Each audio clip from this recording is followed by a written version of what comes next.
real world ရဲ့ virtual world ရဲ့ဘာကွာသွားလဲဆိုလို့ရှိရင်တဲ့လေးချက်သွားကွာလဲပြပြပထမဆုံးကတော့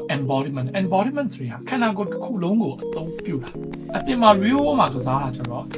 fully embodied ဆိုတာခန္ဓာကိုယ်တစ်ခုလုံးရွေးရှားမှုပါဝင်ဒီနေ့ကတော့ synchronicity လို့ခေါ်တယ် synchronicity ဆိုတာတစ်ချိန်တည်းမှာဖြစ်တာအရင်တော့ကျွန်တော်တို့ကစားတဲ့အခါမှာ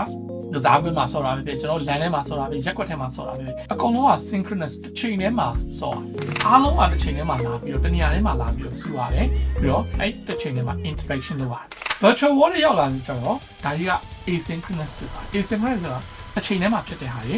မဟုတ်တော့တတိယချက်ကတော့ real world မှာကျတော့ one to few ကျွန်တော်တို့တယောက်နဲ့တယောက် relationship တည်ဆောက်နေတာတယောက်နဲ့တယောက်ဆော့နေတဲ့ဟာကတယောက်နဲ့အနေပဲရှိဒီဘက်မှာကျတော့ one to many ဖြစ်သွားတယ်တကဘာလုံးနဲ့ကျွန်တော်ဆော့လို့ရဆရာတွေဖြစ်သွားတယ်နောက်ဆုံးတစ်ခုကတော့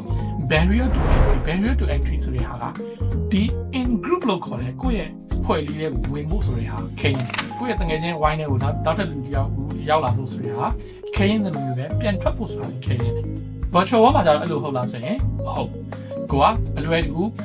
ဒီ group တွေထဲဝင်လို့ရတယ်အလွယ်တကူထွက်လို့ရတယ်လွယ်လွယ်ဝင်လွယ်လွယ်ထွက်လို့ရတဲ့အခါမှာကျွန်တော်တို့ကတန်ဖိုးထားမှုချင်းနေတာကွာသွားရင်ဒါတွေကတော့စာရေးဆရာ basic background အနေနဲ့ကနားလည်အောင်ရှင်းပြ